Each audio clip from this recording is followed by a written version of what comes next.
আসসালামু আলাইকুম। ইসলামের আলো আপনাকে যুক্ত করা হয়েছে, বলেন। হ্যালো, আমার কথা কি শোনা যাচ্ছে ভাই? হ্যাঁ, শোনা যাচ্ছে, বলেন। আচ্ছা, আমার ২ টা প্রশ্ন আছে আরকি ইসলাম নিয়ে। আপনার কাছে প্রশ্ন আছে। যেহেতু আপনি ইসলাম আচ্ছা, নিয়ে স্টাডি করছেন। বলেন। দেখি যদি জানা আচ্ছা। থাকে বলবো। আ এটা হচ্ছে যারা হচ্ছে মনে করেন ইসলাম নিয়ে মানে মানে যাদের কাছে ইসলামের বাণী পৌঁছায় নাই তাদের অবস্থাটা কি হবে? মানে এটা আপনার থেকে শুনতে চাচ্ছি আরকি। যাদের কাছে ইসলামের বাণী পৌঁছায়নি, বর্তমানে কেউ এরকম পৃথিবীতে থাকতে পারে না যাদের কাছে ইসলামের বাণী পৌঁছায় নাই। তাদেরকে ইসলামের বিধান অনুসারে তাদেরকে প্রথমে ইসলাম যদি এই এখন বর্তমান সময়ে পৃথিবীতে কাউকে আর ইসলামের নতুন করে দাওয়াত দেওয়ার দরকার নেই। তাদেরকে আকবারায় আক্রমণাত্মক জিহাদ করতে হবে। আকবর আক্রমণাত্মক জিহাদ করে তাদেরকে ইসলামের ভিতরে আনতে হবে। তাদের মানে ইসলামী হুকুমতের ভিতরে তাদেরকে নিয়ে আসতে হবে। এটা হচ্ছে ইসলামের বিধান। আর যদি আপনি জিজ্ঞেস করেন কিয়ামতের ময়দানে কি হবে, আল্লাহ কি করবে, তাদেরকে জান্নাতে দিবে না জাহান্নামে দিবে, বর্তমানে যদি কেউ ইসলাম ধর্মের কথা যদি নামও শুনা থাকে, যে ইসলাম ধর্ম নামে একটা ধর্ম আছে, এইটুকু যদি শুনা থাকে তাহলে তাকে ইসলাম ধর্ম কবুল করতে হবে। যদি কবুল না করে তাহলে সে চিরস্থায়ী জাহান্নামী হবে। ইসলাম ছাড়া অন্য কোনো ধর্ম, মুহাম্মদের পরে ইসলাম ছাড়া অন্য কোনো ধর্ম একসেপ্টেড না। এমনকি বাচ্চা-কাচ্চা শিশু পর্যন্ত ইসলাম ধর্ম যদি গ্রহণ না করে, তাই কাফেরদের বাচ্চারা তারাও চিরস্থায়ী জাহান্নামী হবে। এই বিষয়ে বেশ কয়েকটা হাদিস আছে। একটা হাদিসে বলা আছে যে মুহাম্মদকে একবার আয়েশা জিজ্ঞেস করতেছে যে আচ্ছা ওই যে মানে না মুহাম্মদকে খাদিজা মানে মুহাম্মদের যে প্রথম স্ত্রী খাদিজা, সে জিজ্ঞেস করতেছে যে আমার যে বাচ্চা-কাচ্চা যেগুলো মারা গেছে আগের ঘরের, আমার যে আগের স্বামী ছিল তাদের যে সন্তানগুলা মারা গেছে সেই সন্তানগুলা কই যাবে? তারা কি জান্নাতে যাবে নাকি, নবীকে জিজ্ঞেস করতেছে যে তারা কি জান্নাতে যাবে নাকি জাহান্নামে যাবে? নবী সরাসরি বলে দিছে তারা জাহান্নামে যাবে। কারণ তখন খাদিজার খুব মন খারাপ হইছে। খাদিজা বলতেছে যে এরা তো ছোট অবস্থায় মারা গেছে, ওরা কিভাবে জাহান্নামে যাবে? তারপরে জিজ্ঞেস করছে আচ্ছা তোমার গর্ভে তোমার ঔরসে যেই বাচ্চা-কাচ্চারা জন্ম নিছে, নবীকে জিজ্ঞেস করছে তোমার ঔরসে যেই বাচ্চা-কাচ্চারা জন্ম নিছে তারা কই যাবে? তখন মুহাম্মদ বলছে তারা জান্নাতে যাবে। এই হাদিসটা থেকে প্রমাণ হয় যে আ বাচ্চা-কাচ্চা তারা তারা কি জানছে কি জানে নাই এটা কিছু ম্যাটার করে না। ম্যাটার করে হচ্ছে গিয়ে জান্নাতে যাবে, জাহান্নামে যাবে সেটা নির্ভর করে যে ইসলাম কবুল করছে নাকি করে নাই। এটার ভিতরে আরো প্রবলেমেটিক ব্যাপার হইতেছে যে একটা সহিহ হাদিস আছে। সহিহ হাদিসে বলা আছে আল্লাহ পাক আ তাকদিরে সবকিছু সৃষ্টির ৫০,০০০ বছর পূর্বে লিখে রাখছে, সেটা অপরিবর্তনীয়। সেই তাকদির সম্পর্কে বলা হইছে মানে সেটা সম্পর্কে বলা হয়েছে সেই কলম শুকায় গেছে। হ্যাঁ? একটা হাদিসে বলা আছে কলম শুকায় গেছে। তার মানে হচ্ছে সেই তাকদীরের আর কোনো পরিবর্তন নাই। সেটা একটা অপরিবর্তনীয় তাকদীর। এবং ওই হাদিসে বলা আছে যে আল্লাহ পাক আগে থেকে সমস্ত কিছু নির্ধারণ করে রাখছে, কে জান্নাতে যাবে, কে জাহান্নামে যাবে। এবং শুধু নির্ধারণ করেই যে রাখছে তাই না, আল্লাহ পাক যাকে যেই জান্নাতে নিতে চায় বা নিবে বইলা জানে, তাকে দিয়ে সে জান্নাতীদের কাজ করায় নেয়। আর যাকে জাহান্নামে হিসেবে ঠিক করছে তাদেরকে দিয়ে জাহান্নামীদের কাজ করায় নেয়। এইটাও সহিহ হাদিসে বলা আছে। সুতরাং পুরাটা পড়লে পরিষ্কারভাবে বোঝা যায় যে এটা জাস্ট একটা আল্লাহর ফাইজলামি। এই সমস্ত বিচার-টিচার এগুলো সমস্ত কিছু ফাইজলামি, ফাত্রামি, বদমাইশি, বান্দরামি আল্লাহ পাক এই সমস্ত বান্দরামি করছে মানুষের সাথে। আপনি যদি দেখতে চান তাহলে আমি হাদিসগুলো বের করে আপনাকে দেখাতে না, পারি। আমি একটা জিনিস একটু মানে এড করি আরকি। যারা হচ্ছে বর্তমানে ইহুদিদের কাছে ইসলাম প্রচার করতেছে, কিছু ভিডিও দেখছি। চ্যানেলের নামটা আমি বললাম না, হ্যাঁ? বললে আবার ঝামেলা, অনেকে অনেক কিছু বলতে পারে। চ্যানেলের নামটা বললাম না। তারা বলে, আমি তাদেরকে প্রশ্ন করছি, তারা বলে যে এটা তাদের বিবেকের উপর নির্ভর করে। আল্লাহ তাদের বিবেককে পরীক্ষা করে দেখবে যে তারা কি আসলে ইসলামটাকে সঠিকভাবে পেয়েছিল কিনা বা বিকৃতভাবে পেয়েছিল কিনা। আর এখন আমি যদি একটা কথা বলি যে নাসিব ভাই আপনার ভিডিও দেখে অনেকেই সংশয়বাদী হয়ে এসে ইসলাম ছেড়ে দিল। সেই হিসাবে তো তার তো কোনো দোষ নাই। এটা তার বিবেকে ওর কাছে এটা ভুল মনে হলো। তো দোষটা তো ভাই আপনার। তো সবাই শাস্তি কি আপনার উপরে পড়বে? তাহলে তবে আমারও কোনো দোষ নেই। আমি তো আমার বিবেক দিয়ে চিন্তা করে দেখছি মোহাম্মদ ছিল একটা পেডোফাইল, একটা লুচ্চা লাফাঙ্গা বদমাইশ। এটা আমি কোরআন হাদিসে পাইছি। আমি আমার বিবেক দিয়ে বুঝছি যে লুচ্চা নবী মোহাম্মদ ছিল একটা গণহত্যাকারী ধর্ষক। তাহলে তো আমি তো জান্নাতে যাব নাকি? তো আমার মানে এটা এই যে আধুনিক ব্যাখ্যাটা দেয়, মানে এটা তো আমি কোরআন হাদিস কোথাও পাইলাম না যে এই জিনিসটা যে আছে যে আসলে অন্যরা যে বিবেক দিয়ে দেখলো না, তার কাছে বুঝে ধরলো না, তারপরে সে ইসলাম ছেড়ে দিল।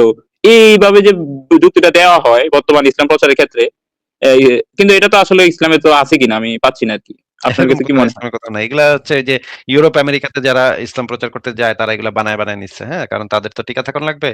তারা ইউরোপ আমেরিকার নতুন ইসলাম বানাইছে। এটা হচ্ছে ইউরোপিয়ান এটা হচ্ছে পশ্চিমা ইসলাম। হ্যাঁ? নতুন একটা পশ্চিমা ইসলাম বাইরিছে। সেই পশ্চিমা ইসলামের ভিতরে এই সমস্ত ধুনফুন পাওয়া যায়। আপনি যদি সরাসরি বলেন যে আমার ধর্ম না মানলে তোমাকে জাহান্নামে দিয়ে দিবে, তোমার বিবেক কাজ করুক বা না করুক, তখন ভাই তখন তো আমার মনে হয় যে ইউরোপিয়ানরা লাথি মারবে তখন। আপনার কি মনে হয় মানে এক্ষেত্রে? হ্যাঁ, তা তো পাছে লাত্তি মেরে পাঠায় দিবে। দেশে পাঠায় দিবে। তার মানে তার মানে আপনি আমার সাথে একমত যে ব্যাখ্যাটা হচ্ছে মনে করেন যে মানুষের বানানো আরকি ইসলাম প্রচারের জন্য। কিন্তু আসলে ইসলাম অনুযায়ী কিন্তু এটা নাই। ইসলামের যেটাতে কোথাও আমি বিবেক এরকম বিবেক পাইনি যে বিবেকে যদি তোমার মনে হয় যে ইসলাম সত্য না, তাহলে তুমি ধর্ম গ্রহণ করো না। তাহলে আল্লাহ ঠিকই তোমারে জান্নাতে দিব। তুমি ধর্ম গ্রহণ না করলেও আল্লাহ তোমারে জান্নাতে দিব। কারণ তোমার বিবেকে তুমি বুঝতে পারো নাই। এই রকমের কথা তো ভাই বাপের জন্মে ইসলামের ভিতরে আছে। এরকম তো বাপের জন্মে শুনি নাই ভাই। মনে করেন একটা তর্কের খাতিরে একটা লোক হইলো নিবারণ।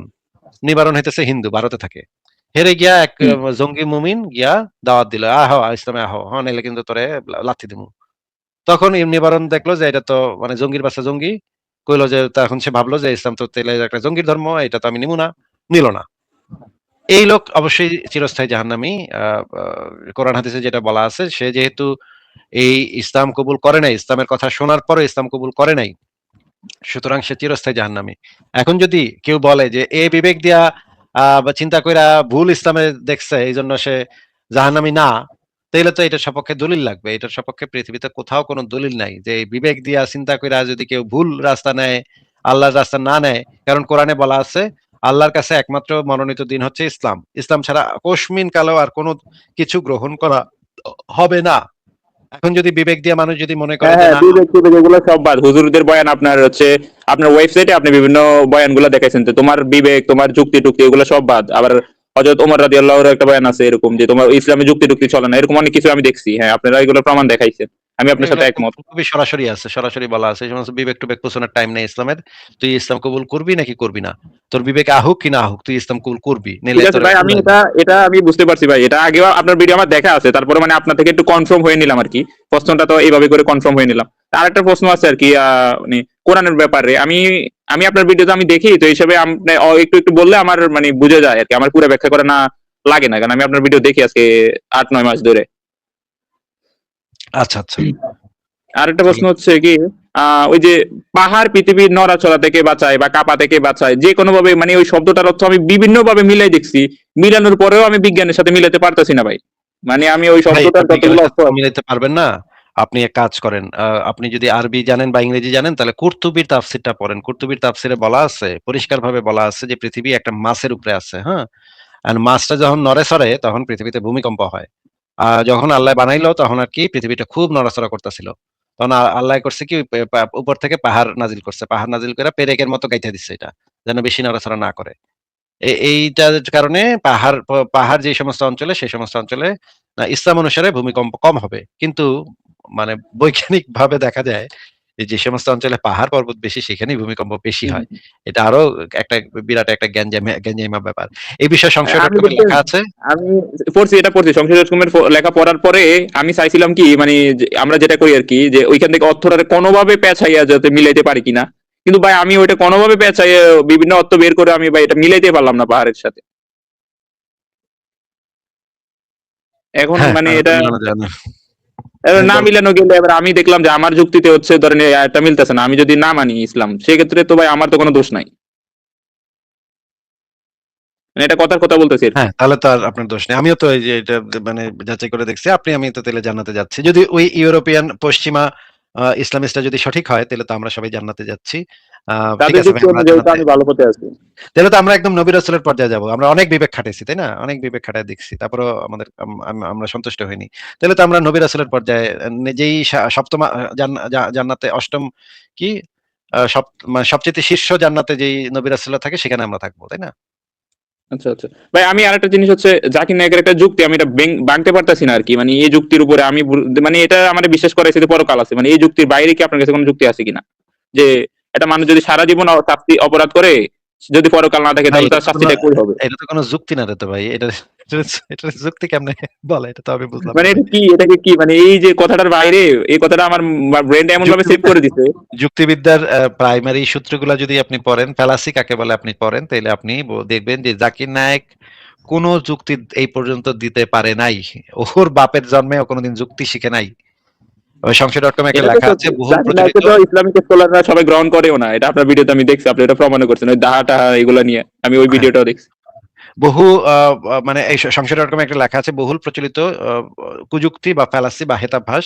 এই লেখাটা পড়েন। ওই লেখাটার ভিতরে একটা চ্যাপ্টার আছে ন্যায্য বিশ্ব অনুকল্প। Just world hypothesis. এটা একটু পড়ে নেন, হ্যাঁ? ওইটা বললেই হবে। আচ্ছা ভাই, আমার এই শেষ একটা প্রশ্ন, যেহেতু আমি সংক্ষিপ্তভাবে উত্তর নিচ্ছি, আমি দর্শকদেরকেও টাইম নিতেছি, মানে আমি আপনার সময় নিতেছি না, অনেক লোকে আছে। শেষ একটা প্রশ্ন হচ্ছে, ওই যে বলে না সবকিছুর শেষে একটা কারণ থাকতে হবে, এটার পরে এটা, এটার পরে এটা, একবারে শেষে একটা কারণ থাকতে হবে। তো তারা বলে যে ওই কারণটা হচ্ছে গড, মানে এটার বাইরে আপনারা এটা কিভাবে দেখেন? আমি এটা নিয়ে চ্যাটজিপিটির সাথে লাইভে কথা বলছি কতক্ষণ যাবত। কারণটা যে গড এটার প্রমাণ কোথায়? কারণ যে গড, তারা বলে যে সচেতন কিছুই তো সচেতন কিছু তৈরি করতে পারে, অসচেতন কিছু তো অসচেতন কিছু তাহলে করতে পারে না। ওই সচেতনটা যে সচেতনটার কথা তারা বলতেছে, তাদের সূত্র যদি এটা হয় সচেতন কিছুই সচেতন কিছু তৈরি করতে পারে, এইটা যদি তাদের আর্গুমেন্টের একটা প্রস্তাবনা, একটা প্রপোজিশন হয়, সচেতন কিছুই সচেতন কিছু তৈরি করতে পারে, এইটা যদি হয়, তাহলে তো তাদের যে শুরুর যে সচেতনটা সেটাও তো এই সূত্রের ভিতরে পড়বে, যে সেইটারও আরেকটা সচেতন কিছু এটাকে তৈরি করতে হবে। তাই না ভাই?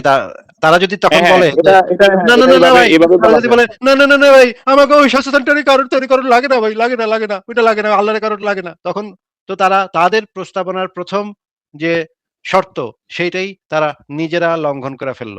তারা যে প্রস্তাবনাটা দিতেছিল, সচেতন হুম। কিছুই সচেতন কিছুকে তৈরি করতে পারে। এটা তাদের প্রস্তাবনা ছিল। তাদের শর্ত নাম্বার 1 এটা। এই শর্ত নাম্বার 1 তারা তাদের ক্ষেত্রে ভঙ্গ করতেছে। যদি তারাই আবার তাদের সচেতন যে যুক্তি সচেতন নাম্বার সৃষ্টি 1 করতে পারে, এটারও তো প্রমাণ নাই। হ্যাঁ, ওইটা আমরা যাইতেছি, ওইটা আমাদের জানানোর দরকারই নেই ভাই। তাদের যুক্তি দিয়েই তাদের যুক্তিকে খণ্ডন করা যায়। আমাদের আর এক্সট্রা কিছু তো লাগে না। হ্যাঁ? আমরা ওই যে তাদের ওইটা যে ওইটা পহেলা ওইটা তো যুক্তি আপনি নাম্বার 1 গভীরে চলে গেলেন। ওইটা তো গভীরে চলে গেলেন। গভীর এর না, আগেও তো গভীরে বলা কোথায় যায় গেলাম? সচেতন যে সচেতন সৃষ্টি করে, গভীরে এটা কোথায় প্রমাণ গেলাম? দাও। আচ্ছা হ্যাঁ, গভীরে কোথায় গেলাম? কিন্তু তাদের যুক্তির যে ১ম শর্ত, এই শর্তটা একটু পরেই তারা ভঙ্গ করে ফেলবে। তাইলে যে শর্ত তারা নিজেরাই ভঙ্গ করবে সেটা শর্ত থাকে কেমনে? সেটা তো তার মানে সেই শর্ত নিজেরাই তারা মানতেছে না। তাইলে অন্যরা মানবে কেন? হুম, আচ্ছা, আচ্ছা। আমি ভাই ওই যে পশ্চিমা ইসলামের মাধ্যমে এতদিন শান্তিতে ছিলাম। এখন তো ভাই আমার আবার শান্তি নষ্ট হয়ে গেছে আপনার কথা শুনে। যে জাহান্নামে পাঠায় দিবে। ঠিক আছে ভাই, আমরা আমরা সবাই তো জান্নাতে যাবো তাহলে। ঠিক আছে ইসলামের আলো ভাই, তাহলে আজকে আপনাকে বিদায় দেই। ঠিক আছে ভাই, ধন্যবাদ আপনাকে। ঠিক আছে ভাই, ভালো থাকেন। তাহলে পরের